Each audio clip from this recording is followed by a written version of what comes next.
সিলেটের লম্বা বেগুন দিয়ে বেগুন ভাজি থাকছে, মাসিক বাজার আর থাকছে পুকুরের ফ্রেশ আইর মাছ দিয়ে আলু দিয়ে বাচ্চাদের পছন্দের রান্না আর আমার পছন্দের একটা লাউ দিয়ে সবজি। আসসালামু আলাইকুম, কেমন আছেন আপনারা সবাই? সকালবেলা নাস্তা করার পর দিদারকে একটা লিস্ট ধরাই দিয়েছি মাসিক বাজার করার জন্য। সে নাস্তা করার পরে চলে গেছে বাজারে, গিয়ে মাসিক বাজার নিয়ে আসে। প্রতি মাসের শুরুতেই মাসিক বাজারটা করি, প্রতি মাসেই বলি বাজার কম লাগবে, কিন্তু মাস যখন শেষ হয়ে যায় তখন বোঝা যায় আসলে মাসিক বাজারটা কতটুকু লাগে। ফ্যামিলি মেম্বার কম, ভাবি আসলে কম বাজার লাগবে, কিন্তু যখন বাজারে লিস্ট করি তখন বরাবর মতো প্রতি মাসে যে বাজারগুলো করি এগুলোই লাগে। যাই হোক, আমার মাসিক বাজারে যেগুলো ছিল এগুলো লাগে নাই, আর যেগুলো ছিল না এগুলোই আসলে লিস্টটা করিয়ে দিয়েছি। ওই অনুযায়ী সে বাজারটা নিয়ে আসছে, শুকনো বাজার নিয়ে আসছে। আর সাথে সে বাজারে গিয়ে একটা ফ্রেশ আইর মাছ পেয়েছি পুকুরের, ওইটা পেয়ে সে নিয়ে আসছে। আর নিয়ে আসছে তার পছন্দের ছাগলের পায়া, এনে বলছে ছাগলের পায়া কুরমা রান্না করতে, কারণ সে সকালবেলা রুটি দিয়ে খাবে। যাই হোক, আন্টিকে সবকিছু দেখাই দিয়েছে। আন্টি বাজারটা গুছিয়ে তারপর আমাকে এখানে মাছ আর ছাগলের পায়াটা পরিষ্কার করে দিয়েছে। ওগুলো আমি ফ্রিজে রেখে দিয়েছি বাক্স করে, পরের দিন রান্না করার জন্য চলে আসছি। আন্টিও আসছে, এসে আমাকে কোটা বাসাগুলো করে দিয়েছে। ফাইনালি আমি রান্না করার জন্য চলে আসলাম। প্রথমে আমি কড়াইটা বসা দিয়ে এখানে তেল দিয়ে দিছি, তেলের সাথে দিয়ে দিচ্ছি পেঁয়াজ কুচি, হলুদ গুঁড়া, মরিচ গুঁড়া আর দিয়েছি লবণ। এটা হচ্ছে আমি মাছ রান্না করতেছি আলু দিয়ে।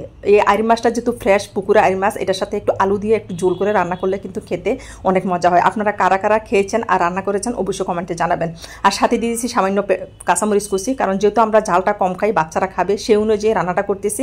বাচ্চাদের কথা চিন্তা করে সবসময় রান্নাটা করি। আমাদের মায়েদের আসলে সবসময় একটাই টেনশন, আমরা যা খাই না কেন বাচ্চারা কি খেতে পারবে ওই অনুযায়ী কিন্তু রান্নাটা করার চেষ্টা করি। আর হাজব্যান্ড তো সবচেয়ে প্রাধান্য বেশি, কারণ সে যেহেতু ঘরে কর্তা, তার পছন্দ অনুযায়ী কিন্তু রান্নাটা করতে হয়। আমি সবসময় বরাবর মতো যখনই রান্নাঘরে যাই, আমার হাজব্যান্ড যখন ঘর থেকে বের হয়ে যায় তাকে প্রতিদিনে জিজ্ঞেস করি তুমি কি খাবা, কি রান্না করবো। সে বলে যে ঘরে যা আছে সব ওইটাই রান্না করো, বাচ্চারা যেটা খাবে ওইটাই খাবো। যাই হোক, আমার আইর মাছটা রান্না করা হয়েছে, কালারটা দেখে বুঝতেছিলেন। আমি ধন্যবাদ দিয়ে আইর মাছটা উঠে রাখলাম। তারপর আমার একটা পছন্দের সবজি রান্না করতেছি, লাউ দিয়ে সরষের তেল আর চিংড়ি মাছ দিয়ে হাতে মাখিয়ে। এই সবজিটা মাশাআল্লাহ এতটা টেস্ট আর অনেক স্বাস্থ্যসম্মত, যেহেতু ঠান্ডা খাবার। আর এই গরমের মধ্যে আমার কাছে মনে হয় এই খাবারটা হচ্ছে সবচেয়ে বেস্ট।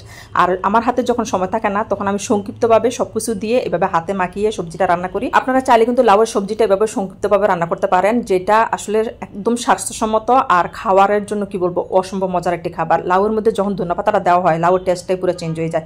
যাই হোক, লাউ রান্না শেষ, তারপরে চলে আসছে আমার পছন্দের একটা খাবার রান্না করার জন্য। এটা আমি আগে কখনো ট্রাই করি নাই, কিন্তু খাওয়ার পরে বুঝতেছি এর মজা কতটুকু। এটা হচ্ছে সিলেটের বেগুন, এটাকে একটু হলুদ মরিচ আর লবণ মাখিয়ে ভাজি করে নিচ্ছি। আমি যেহেতু অন্য কাজে গিয়েছিলাম একটু পুড়ে গেছে, যাই হোক তারপর খেতে কিন্তু অসম্ভব মজার ছিল। যেহেতু প্রথমবার খেয়েছি খাবারে কিন্তু ফিদা হয়ে গেলাম। যাই হোক, আমার রান্না করা শেষ। আমি কি রান্না করছি ওগুলো আপনাদের সাথে শেয়ার করলাম। আমি ভাত রান্না করছি রাইস কুকারে, তারপরে আমার পছন্দের একটা লাউয়ের সবজি, বেগুন ভাজি, বাচ্চাদের এবং হাজব্যান্ডের পছন্দের আলু দিয়ে আইর মাছ রান্না করলাম। যাই হোক, রান্না শেষ, খাওয়ার পর্ব চলতেছে। ছেলেকে প্রথম খাওয়াই দিচ্ছি, ছেলে হাফজো ক্লাসে যাবে, তারপর আমরা খাবো। আমরাও খেতে বসে যাচ্ছি। আর দিদার যেহেতু অফিসে সে এসে পরে খাবে। এই ছিল আমাদের রান্নাবান্নার সুন্দর একটি মুহূর্ত। আপনাদের কাছে কেমন লাগছে অবশ্যই মতামত দেবেন। সবাই ভালো থাকবেন, সুস্থ থাকবেন। আর যদি ভালো লাগে অবশ্যই আমার ফেসবুক পেজটা ফলো করবেন, আমার ইউটিউব চ্যানেলটা সাবস্ক্রাইব করবেন, লাইক কমেন্ট এবং শেয়ার করে পাশে থাকবেন। এই বলে আজকের মতো বিদায় নিলাম। আল্লাহ হাফেজ।